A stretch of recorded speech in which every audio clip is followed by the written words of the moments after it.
Hello, my name is Geogen and welcome back to Armored Warfare. Today I am bringing you some PvE gameplay of the T-15 HIFV, the recently added Tier 10 armoured fighting vehicle for the Russian tree. It sits at the end, coming after the Terminator 2. Now, instead of showing you some gameplay of PvP, I haven't really had great success in it in PvP, hence the PvE here. Now, you can see it's very mobile. For its size, it's quite astounding how fast this is. Its armor is quite good, with one exception to the turret area, the unmanned turret area. You saw that M8 got a very easy shot into that turret area and penetrated me for 584 damage. Now, this video has some footage in it which is a little bit older now, considering the patch has been out for a little while, and additionally there's been a sub-patch, or a hotfix perhaps, where the T-15 has been buffed with regards to several factors, most notably its hit points. I'll have some comparative screenshots here on the screen. These screenshots, bear in mind, are both for, well, both of them are without any retrofits. So distinctively you can see the hit pool has gone up from 2,300 to almost 3,000, 2,900. And if you retrofit it, you can get some good HP, probably over 3,000, but I believe there is a universal slot or perhaps a armor slot, I can't actually remember. Now, the shell clip has also gone up from 20 rounds to 25 rounds. The DPM therefore has gone up, and you can clip more things very quickly. The autocannon is quite good, however you do sacrifice one 30mm gun from the Terminator 2 series, or rather the Terminator series, the Terminator 2 and the Terminator, or Ramka 99. All three of those vehicles have two 30mm guns positioned next to each other. I must say the missiles, however, are placed better than that of the Ramka 99 and the Terminator at Tier 6. The Terminator 2 has better placed missiles as well, rather than having one on top of the other. They are now side mounted next to each other. Still two on each side. Ridiculous penetration. I believe it's about 1400 with the missiles. But the hull armor is decent enough, like I alluded to earlier. Struggling to find a penetrating spot there on the XM103, but always hit the engine deck. That thing is very buttery. But I think because of this thing's size in PvP, it just gets completely crushed. In my experience anyway, I haven't actually played a huge amount of battles in it, so in time I may become more accustomed to it, but to be honest, I am not a huge fan of gameplay above tier 7 and 8 really. It's very unbalanced, especially if you're on Ariete compared to a T-14 Armata. Your lower plate can just be penetrated all day long. Hit by another M8 there in the turret area, I believe, but we can sort them out with our nice little clip.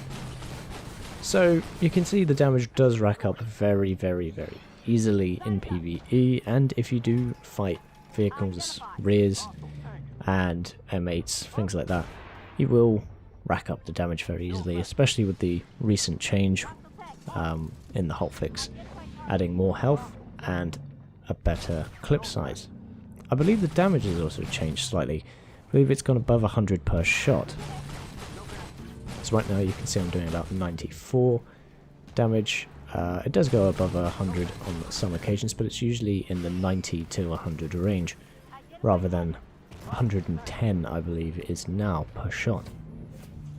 The high explosive rounds, well, they work pretty much in the same way as high explosive rounds on the other 30mm guns, but yeah, I haven't really tried them, I must say.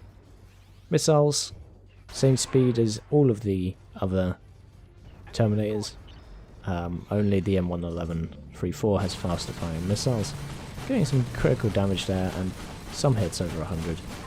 So I might be mistaken if that has actually been changed. Another hit in the turret area. Well, I must say I prefer a much faster vehicle, a much smaller vehicle perhaps, like the Weasel, although that is 3 tiers lower. And all of the vehicles at tier 10 are quite big with the exception of the Sphinx. But the PvE is not bad fun at all. You can just chain gun people or chain gun the bots down very easily, and when you're reloading that, use your missiles or vice versa. Some of the shells do bounce, of course, if you have a bad angle. It doesn't have the best pen in the world. I think it's about 240 pen, which is good for an autocannon, but it isn't anywhere near that of a main battle tank's gun, such as the T-14, T-9MS, etc, etc. But as you can see at the top left, we have taken 175 hits. Sorry, we haven't taken 175 hits. We've dealt 175 hits and done 22,000 damage thus far. However, we've received 6 hits and 2,278 of our health pool has been damaged. And at this point, I didn't equip a... Oh, nearly hit friendly there, but I still managed to flick the missile into the back. But yeah, I don't have a field repair kit or any consumable to help me get my ammo or health back. So I'm stuck on these 97 hit points. I don't know. This vehicle is... I think some people quite like it. The whole armor is very good. I must hasten to add that, but it's flawed by the fact that it has an unmanned turret, and that's the obvious weakness. But there we go. That was a very quick game of PvE. We can just browse over the post-game results in a moment. Well, there you go. 23,600 damage, 14,000 spotting damage, 24 spots, 17,000 reputation, a lot of credits, top on the team on actual damage, and also experience, so base experience. So there you go. Operation Scorpio, 195,000 credits, there it is. I think it was probably one of my first games, got a silver supply crate as well, 300 shots fired, 260 landed on the target, so not bad accuracy, 40 misses, and only 2,700 damage mitigated. Most of that was on the hull. Penetrations were caused to the front of the turret, unmanned turret. But there you go, that was my first little game in the T-15 HIFV. I hope you enjoyed this video, and as always, I've been Geogen, and I'll see you chaps and chapettes in the next one.